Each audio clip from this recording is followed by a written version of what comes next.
Thing we did on the crankshaft, we're going to put a little bearing assembly grease on each bearing.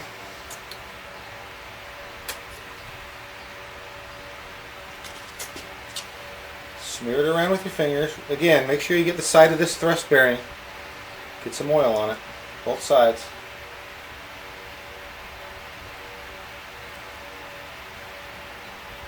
Don't want to leave any spots dry. That's the whole thing. Nothing dry.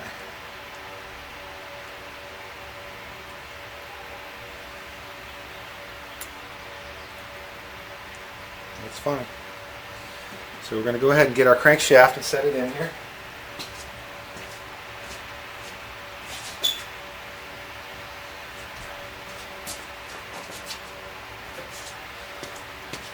Now the trick to doing this is pretty much just eyeballing your rear thrust bearing parallel with everything else. Try to get it down in there in one try, nice and straight. And that's it. Very simple. And also, don't really rotate the crankshaft till you have all your bearing caps on, but it's okay. What I usually do, just to check that it's in there straight and not binding up, I'll just grab it with a couple of fingers like this. Just give it a little turn. Make sure it turns that much. That tells me it's not jammed, stuck, or crooked or anything like that. We're going to have a good fit here. So next we're going to put our bearing caps and our new main bearings in the bearing caps. Remember, these are numbered. You can't mix them up just like the rod bearings. You need to put your number 1, 2, 3, 4, and 5 rod caps on the same position that they came off the block, because they're all perfectly machined to be a circle, and if you mix match them, it's not going to be right.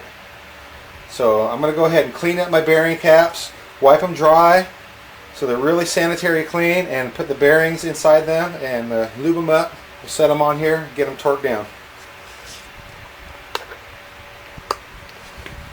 Well, now that we've got the crankshaft set in here in the place, what I've done is I've gone ahead and pre-prepared our rear main bearing cap and rear main seal. As you can see how I installed it, I went ahead and installed the bearing, which is the one that does not have a hole. Remember, the one with the hole, that goes in the block. I put the rear main seal into place, and what I did is on the side where it's sticking up out there on the block,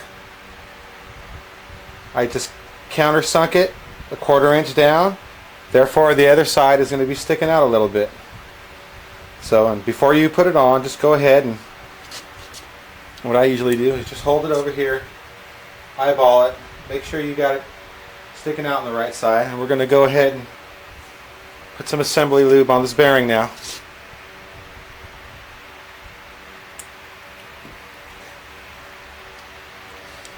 Make sure you get this thrust bearing edges good and oiled. Just a finger wipe on the seal, that's all you need.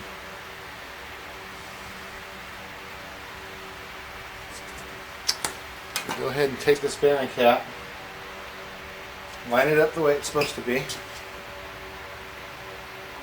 Just gently set it on there. It'll pretty much guide itself because of that thrust bearing.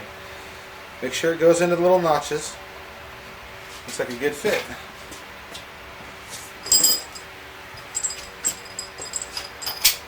Take our main bearing bolts, get them started. Now this particular block is a 4-bolt main, which means it has 4 bolts on each journal. Makes it a lot more heavy duty, especially for a race application like this guy is building.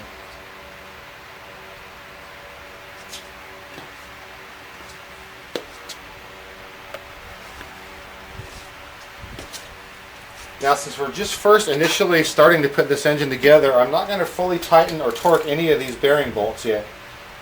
We're just going to get them started. I like to use just a little 3/8 ratchet. That way you don't overbearing on anything. Just make sure everything fits right before you start torquing things.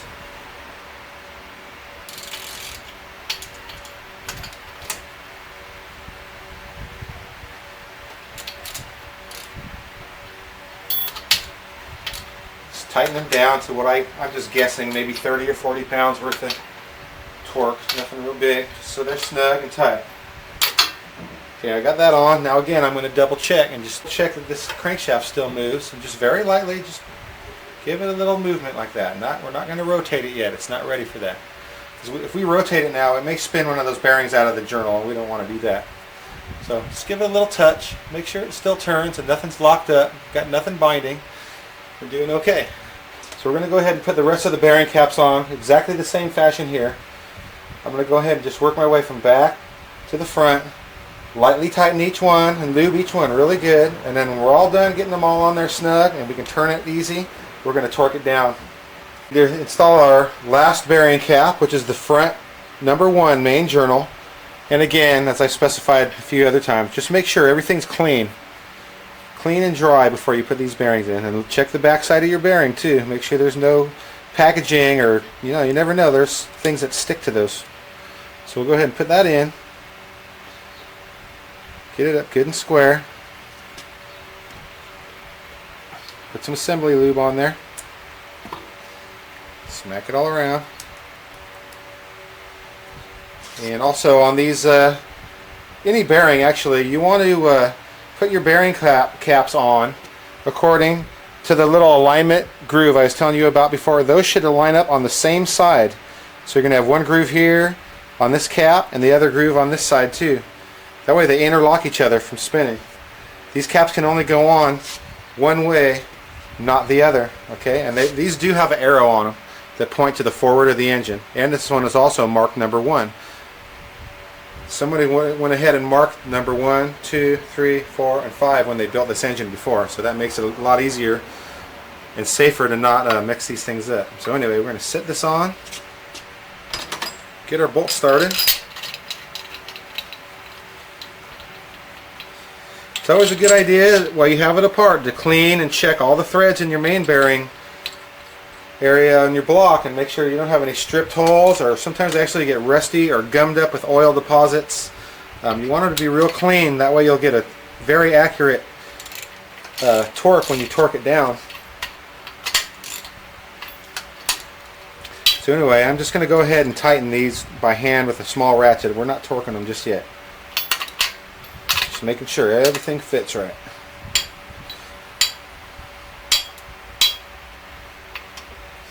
Okay. Get these a little cinched down. Alright, we've got all the main bearings and all the main bearing caps installed, lubricated. Double check that they're on the right position, be it 1, 2, 3, 4, or 5. Installed the rear main bearing seal in the cockeyed position so that way it won't leak. Now we're ready to go ahead and crank this crankshaft and rotate it and make sure it fits right. See, and I can turn this by hand. That's a great, really good fit. It's not hanging up at all. It's just, even the weight of itself is helping it spin. So anyway, that seems like a great fit. We're going to go ahead and get the torque wrench out now, and we're going to torque these bolts. I'm going to look up the specifications, and we're going to go by the book on that. And it may be a different torque specification depending on the year and model of the vehicle you're working on, so it's good to have a repair manual handy so you can look up all the torque specifications, whether it be the main bearings, the rod bearings, the head bolts, intake manifold, and whatever other parts you're going to put on. Well, I had a little camera problem while I was torquing down these main journals, and I already went ahead and installed the pistons and rods. But anyway, I'm going to reenact torquing down these main journals, which is no big deal. Just imagine all the pistons and rods aren't installed yet. I'm going to go ahead and torque these down to only 50 pounds to begin with. The maximum torque setting on these is 100 pounds. So I'm going to go ahead and torque them down to 50 pounds each, starting in the center journal and working my way out.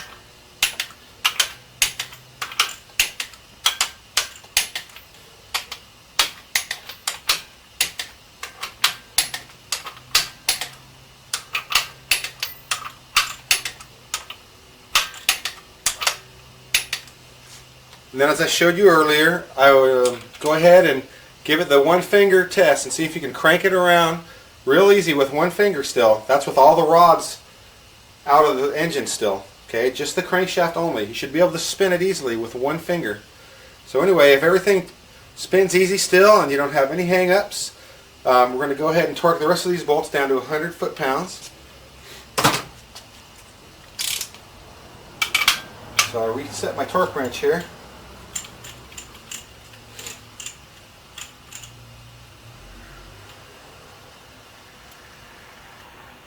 Set the torque wrench to 100 foot-pounds. I'm going to go ahead and start in the center journal once again, and the center bolts. Bear down on these and get them down to 100 pounds. When you hear that wrench click, then you know you're there. And during this process, after you fully tighten each journal, is a good time to go ahead and crank this crankshaft and make sure it still rotates properly. Because if it does tighten up on one particular one, you'll know which one you're having a problem with. So we're going to go ahead, and I've already test cranked this the whole time since I previously torqued these, but while you're doing it and these rods are out, you're going to go ahead and crank it every time that we torque on a new journal. So we've already torqued the center one.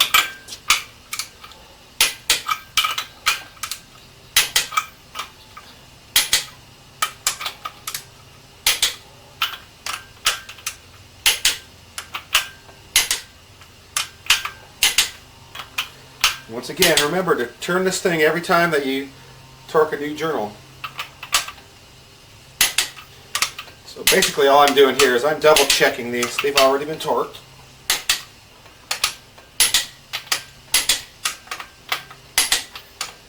Alright. So once you're all done, go ahead and crank it again, and then what I usually do is double check them all. Start at one end, check each bolt. Bam, bam, bam, all the way across so you don't lose track. You'll be done. Crank it over, make sure she still spins good. Then you're going to go ahead and install your connecting rods and pistons.